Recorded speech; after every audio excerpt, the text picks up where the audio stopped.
Olá, sejam bem-vindos a mais um episódio do Clube do Vídeo, ao quarto episódio.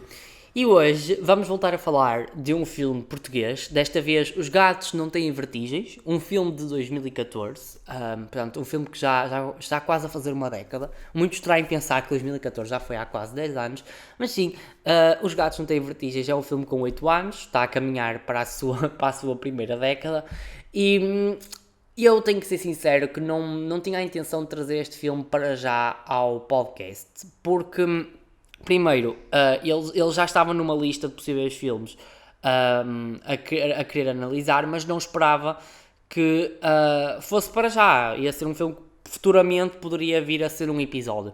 Ainda não o tinha assistido e não ia com grandes expectativas para assisti-lo quando o vi, mas surpreendeu-me muito. Eu não esperava mesmo gostar. Eu tinha este filme para assistir há muitos anos, já tinha ouvido falar muito dele, toda a gente referenciava, os gatos não têm vertigem, não sei o quê. Houve uma altura que muita gente assistiu, ele já tinha dado diversas vezes na televisão, mas eu nunca tinha tido aquela coisinha, nunca tinha tido aquela expectativa para querer assistir, não tinha aquelas expectativas altas. E de facto, quando o assisti, eu fiquei mesmo surpreendido com aquilo que eu vi. Acho que é um filme extremamente bem composto, tenho que dizer. Acho que traça um retrato social de Portugal bastante curioso e bastante importante e muitas vezes negligenciado pela ficção em Portugal, ficção, digamos, televisiva, ficção também cinematográfica, ou seja, o tratar do mundo da delinquência juvenil, tratar da pobreza, da miséria que muitas vezes muita gente está condenada, da prostituição, dos bairros, digamos, mais problemáticos de Lisboa. Portanto, trazer esses temas, muitas vezes para a ficção, acho que ainda existe um certo pudor neste país.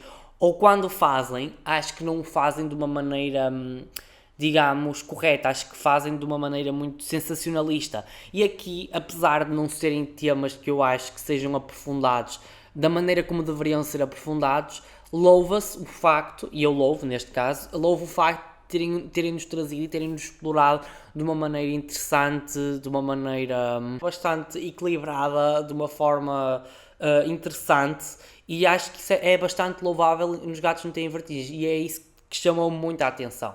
E depois também temos o lado da história.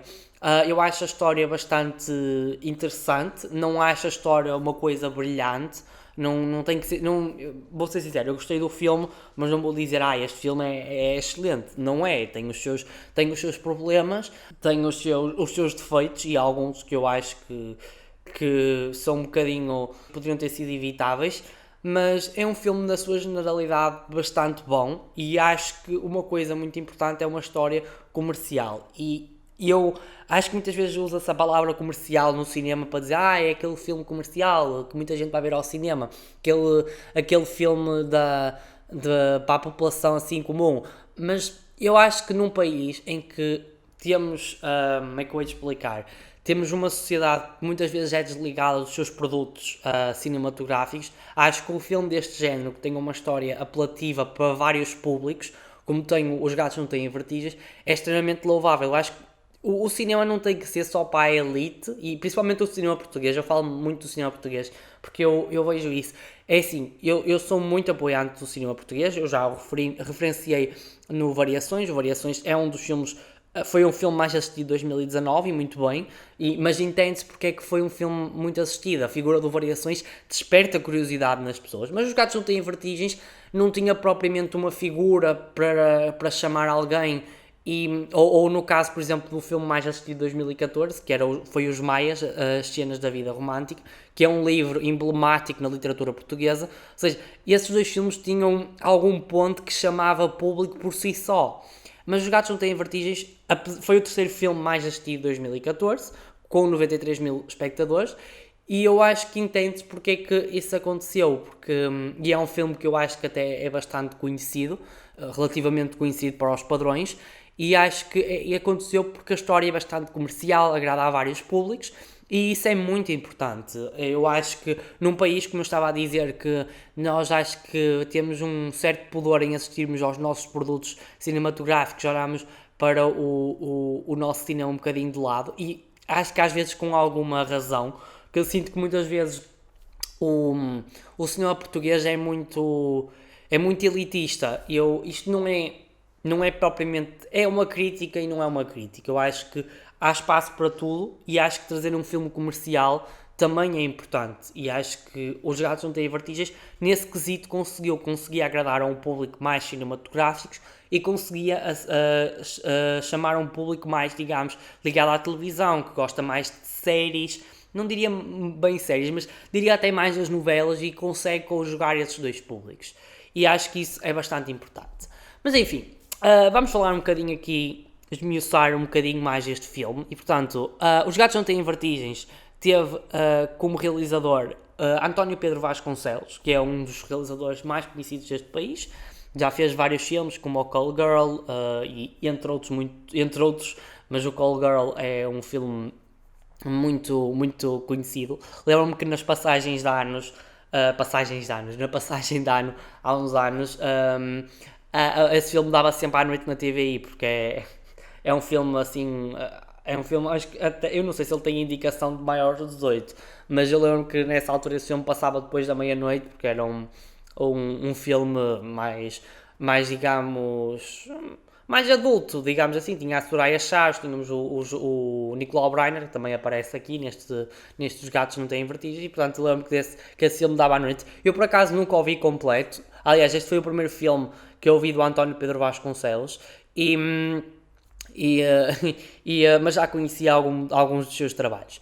O argumento ficou a cargo de Tiago Santos, os protagonistas são, obviamente, a Maria do Céu Guerra e o João Jesus. A Maria do Céu Guerra, para mim, é uma das melhores atrizes deste país, tenho que ser sincero, gosto muito dela, e também gosto muito da filha dela, a Rita Lelo. Muita gente não sabe que elas são mãe e filha, mas a Rita Lelo também é uma atriz fantástica, e a Maria do Céu Guerra teve muito bem aqui. Ela interpreta a Rosa, uma mulher de terceira idade que fica recentemente enviuvada do seu marido, que era interpretado pelo falecido e saudoso Nicolau Breiner, que para mim também é um dos grandes. Eu por acaso tenho que referenciar que eu não sei se, eu acho que nunca disse isto, já disse isto provavelmente em conversas com amigos, mas eu tenho uma certa dificuldade em aceitar que o Nicolau Breiner faleceu. Para mim, é daquelas figuras que eu às vezes tenho que me recordar que ele faleceu, porque é uma figura que eu sinto que é muito presente ainda nas nossas artes. É uma figura que eu gosto muito dele. Acho que é um dos atores que eu mais aprecio, seja no humor, seja no drama. E eu tenho muita. E também, não esquecer, o Nicolau Breiner também era cantor e era apresentador. Ele apresentou uma das temporadas muito antigas do Preço Certo, foi ao Festival da Canção. Ele é um homem espetacular. E eu, para mim, é daquelas figuras que eu tenho uma certa dificuldade em aceitar que faleceu, porque ele é, digamos, um nome de peso. Mas pronto, este pequeno à parte foi para referenciar que eu adoro muito o Nicolau Breiner. É uma figura que, para mim, apesar de já terem passado mais de 5 anos da sua morte, é um homem que eu admiro muito, e acho que todos devemos admirar, porque é um grande ator, é um grande artista acima de tudo. E depois temos João Jesus, que nesta altura ainda era um perfeito desconhecido, que interpreta o Jó, que é um jovem delinquente e com um percurso familiar bastante complexo. Resumidamente, a história dos Gatos Não Têm Vertigens. Então, temos estas duas personagens, não é? A Rosa e o Jó. Portanto, a Rosa, os primeiros minutos do filme vão se centrar muito no seu processo de luto, dela ter que deixar ir o marido, e o marido também, o espírito dele continua a pairar pela casa, vai dar de certa forma um alento para que ela mude um bocadinho o seu estilo de vida, de estar ali trancada, de estar ali num ambiente mais depressivo, e é nesse contexto, quando ele dá-lhe força para que ela saia de casa, para que ela reaja, para que ela viva, porque ele faleceu mas ela continua viva. É nesse processo que quando ela está a sair, que o caminho dela indiretamente cruza-se com o Jó. Portanto, o Jó tem um grupo de amigos assim pouco recomendáveis, que fazem pequenos furtos, vão acabar por roubar a mala da Rosa, e o Jó, num rasgo talvez de consciência, vai ficar com as chaves, com a carta da Segurança Social, onde tinha o dinheiro para levantar a pensão. Ou não é o dinheiro para levantar a pensão, era a notificação para levantar a pensão. deve ser assim. E depois também tinha a carteira. Ele então vai acabar por entregar a carteira num posto num posto de correio, num daqueles cilindros que há pelas ruas. Ele vai entregar lá a carteira, mas vai ficar com a chave e com essa carta da Segurança Social. E ele, por coincidência, vai acabar então também por ser expulso de casa no dia em que faz 18 anos. Portanto, nós podemos ver aqui que nesta história, cada um deles tem um momento crucial na sua vida e que vai mudar, digamos, a forma como tem que viver. Ou seja, de um lado temos a Rosa, que é uma pessoa que acabou por ficar viúva, a sua vida completamente mudou, tinha sido anos dedicada ao marido, anos casada, e que de repente isso tudo se esvaneceu. E do outro lado temos um jovem rapaz que fez 18 anos, que tem um percurso familiar muito problemático, a mãe abandonou, não se sabe muito bem a explicação, e isso também é um furo no roteiro que eu acho que... Não é bem um furo no roteiro, é mais uma coisa uma informação que poderia acrescentar algo, mas não acrescenta, e que foi super mal explorada. Mas avancemos, portanto, ele tem um percurso familiar problemático, a mãe abandonou, o pai é alcoólico e está a fazer 18 anos e é descartado pelo pai. Ou seja, estas vidas mudaram, têm um ponto de viragem.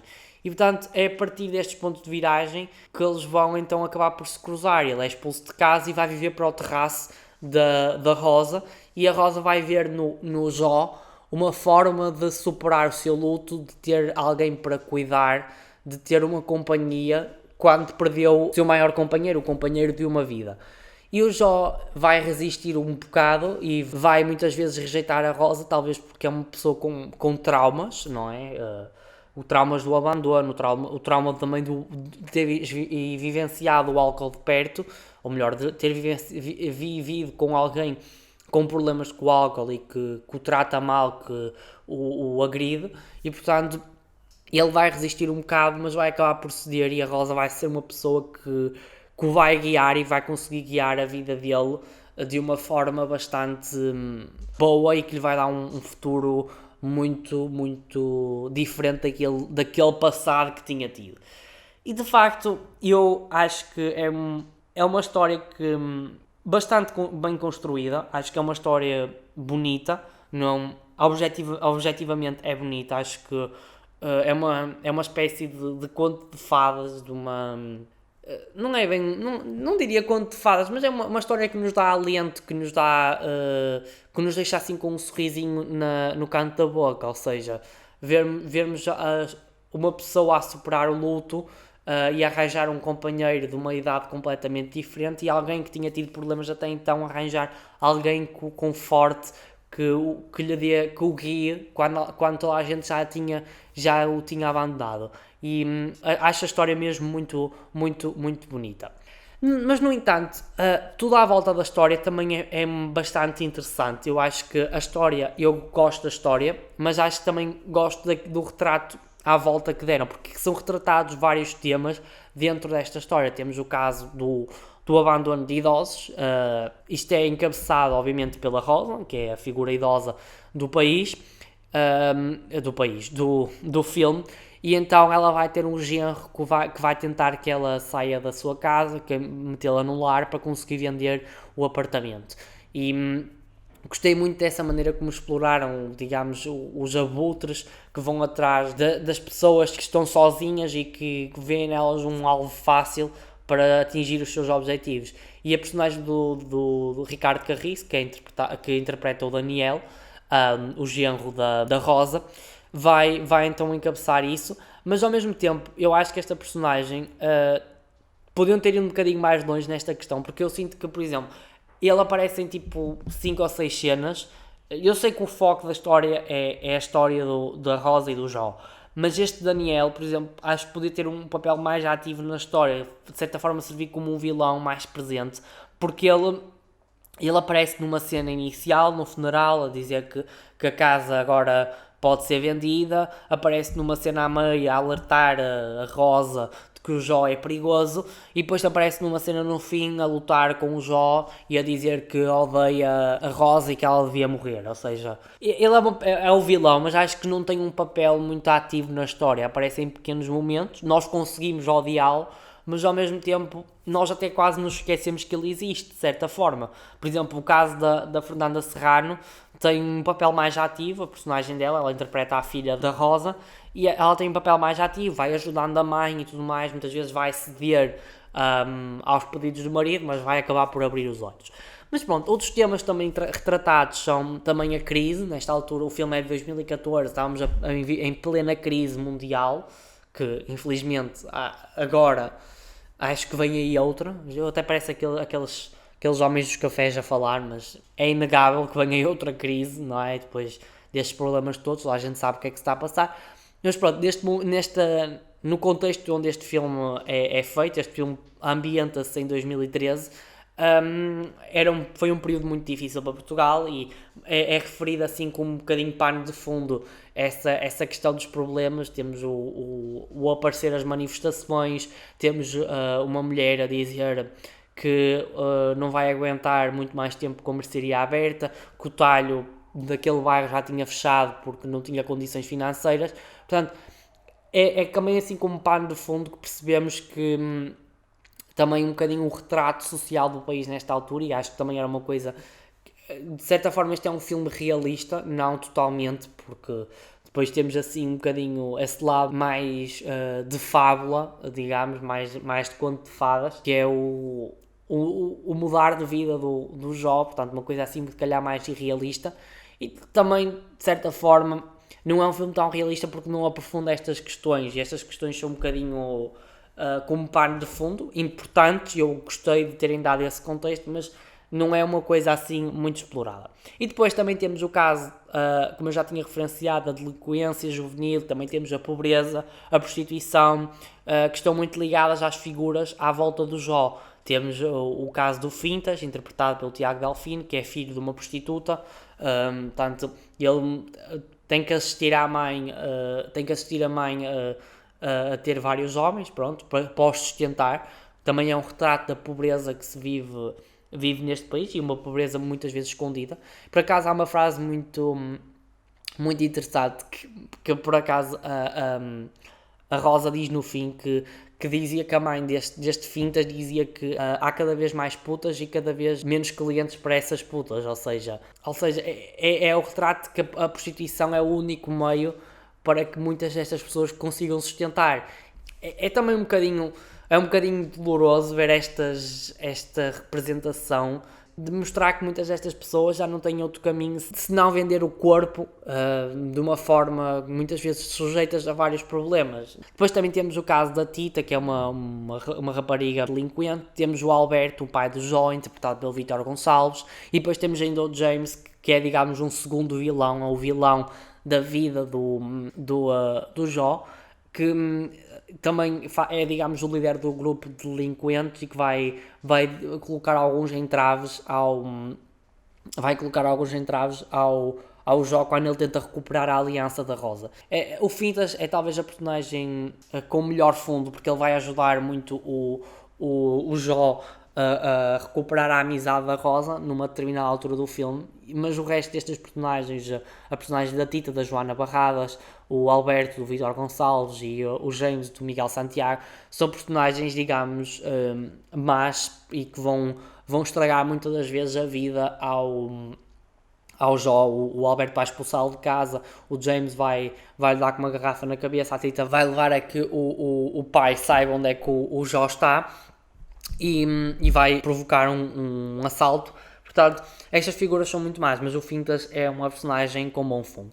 No entanto, eu tenho que dizer que eu acho que estas personagens, muitas das vezes, algumas delas não são muito bem exploradas. Como eu já referenciei, a personagem do Daniel é muito mal explorada, mas acho que também a personagem do Alberto também não é assim tão explorada como poderia ser, porque ele tem problemas com o álcool, maltrata o filho, mas aparece também em 2 cenas e nunca mais aparece.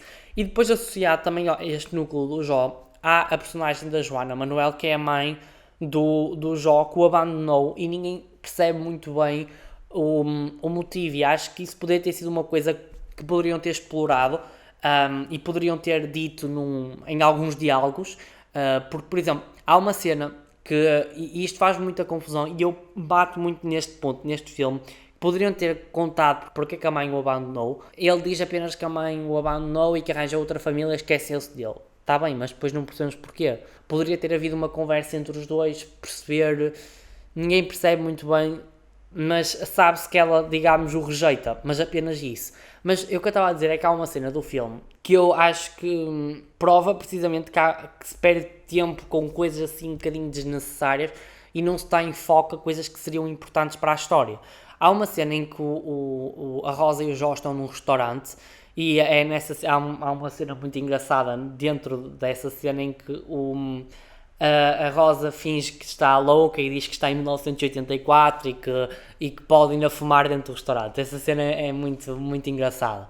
Mas depois inicia-se um diálogo enorme, tipo pai de 5 minutos, dela a contar digamos, o seu percurso de vida durante a ditadura do Estado Novo. Ou seja, ela vai contar que esteve presa, que o marido esteve preso. Isso é um diálogo extenso. Eu não digo que esse não seja um diálogo importante e acho que essas histórias muitas vezes são reais e, portanto, eu sou estudante de História, sei perfeitamente e mesmo quem não é estudante de História sabe perfeitamente que estas histórias são reais, aconteceram, mas havia necessidade de trazer isto para o filme, havia necessidade de fazer uma cena tão longa para falar desse tema. Eu penso que não, acho que foi um desperdício de tempo, talvez até era uma ideia, por exemplo, para um outro filme, para uma outra obra, não para este em concreto. Podemos desculpabilizar isto como uma troca de experiências? Sim, o Jó vai contar um bocadinho da sua vida, ela contou um bocadinho da sua vida, mas acho que não havia necessidade de ser uma coisa tão longa, digamos assim.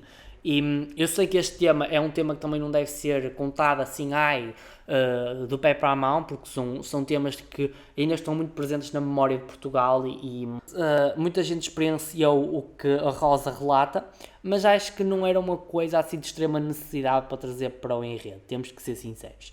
E depois também nessa cena há uma coisa que me incomoda, é que, por exemplo, ela pergunta quem foi Salazar e o Jó diz que não sabe.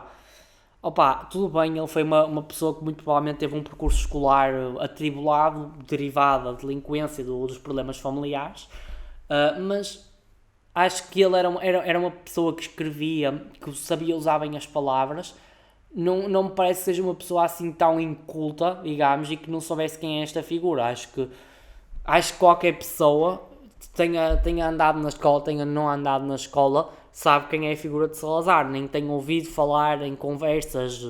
Acho que isso é uma coisa extremamente irrealista e que acho que estupidifica uma personagem desnecessariamente e uma personagem que, digamos, tem tudo para não ser estúpida e tem tudo o que não é de estúpido, digamos assim. É uma coisa que a mim me fez muita, muita confusão. Ainda neste lado assim mais negativo do filme, tenho que referenciar que este filme, isto é simultaneamente uma coisa positiva e uma coisa negativa, porque, imagina, eu acho a primeira hora do filme muito, muito longa, um bocadinho penosa, digamos assim, porque é uma história excessivamente dramática, e anda muito lenta a primeira hora do filme,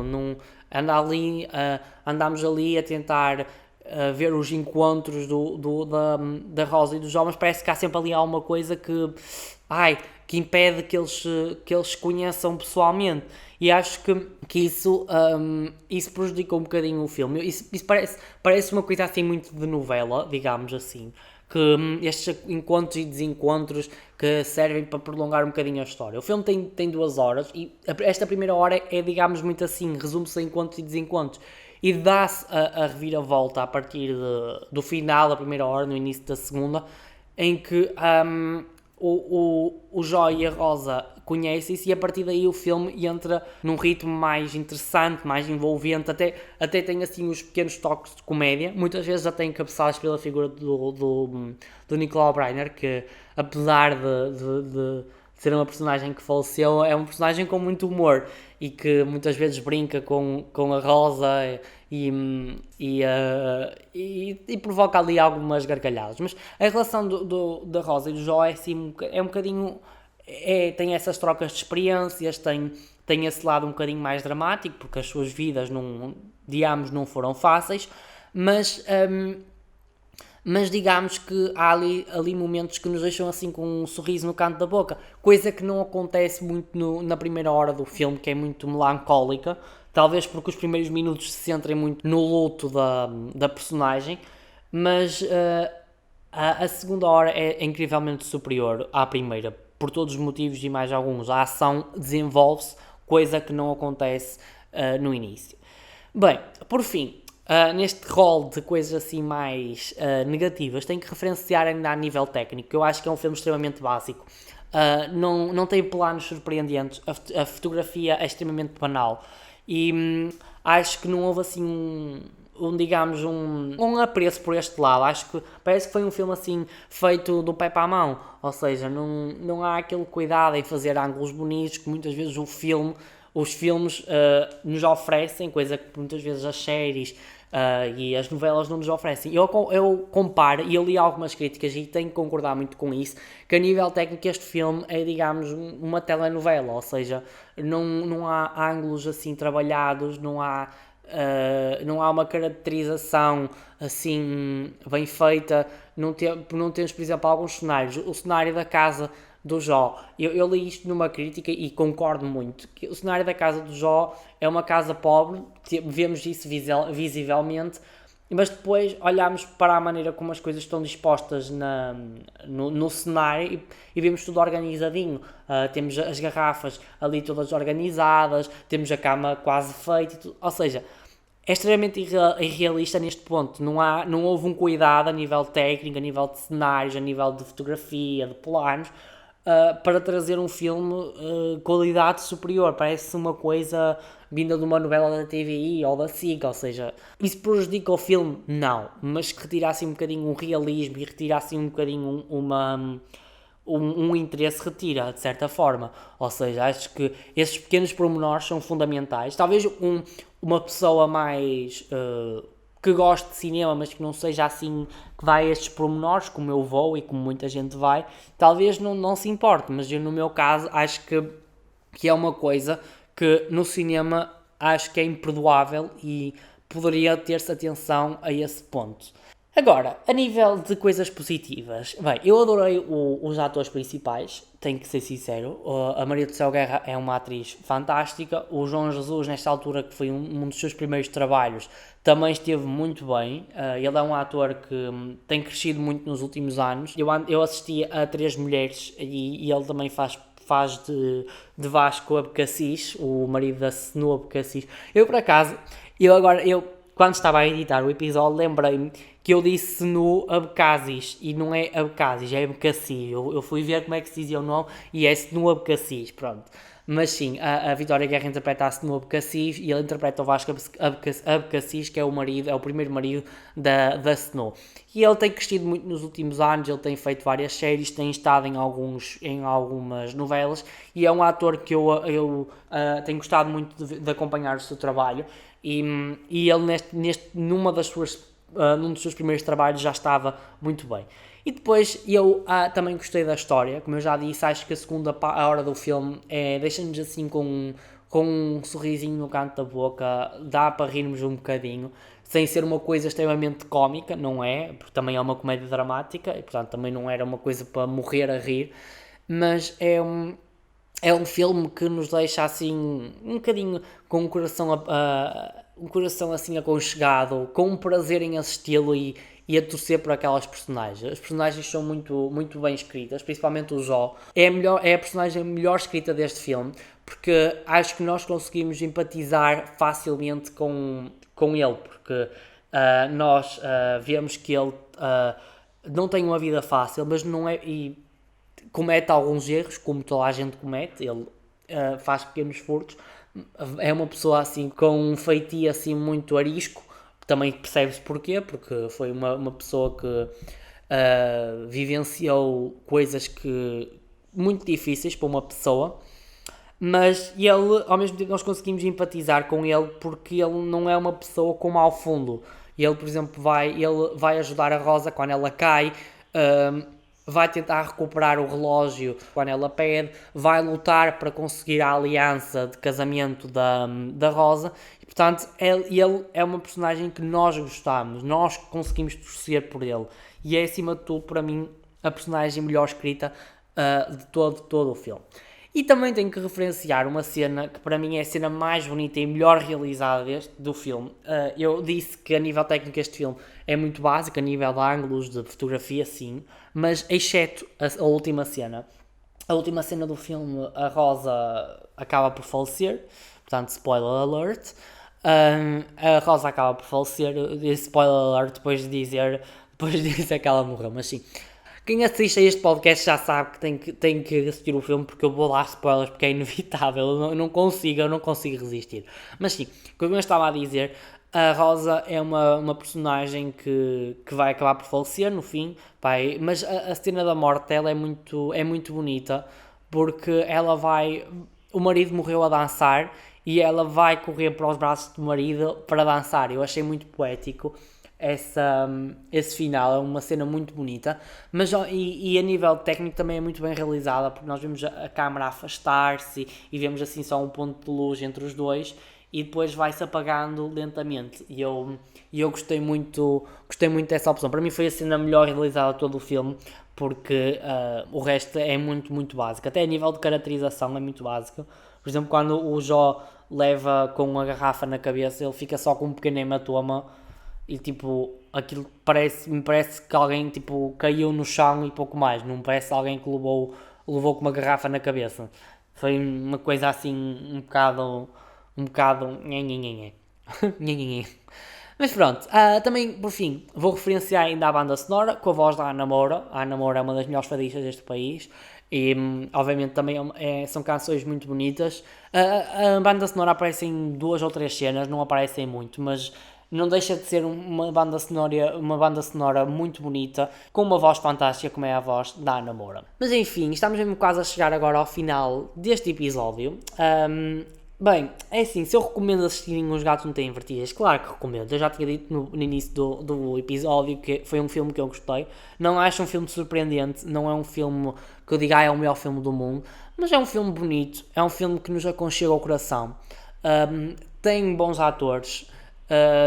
E acima de tudo é cinema português e, como eu já referenciei, é um filme comercial e que, se vocês são pessoas que não gostam assim de filmes do típico filme português, muitas das vezes que tem um texto muito elitista, que tem assim uma forma de, digamos, de explorar as histórias de uma maneira assim muitas vezes muito confusa, este filme é perfeito, porque vocês conseguem apoiar o cinema português e também vem um filme que eu acho que vocês vão gostar, porque é um filme que agrada a vários públicos, mesmo a pessoas que não são particularmente fãs do cinema português.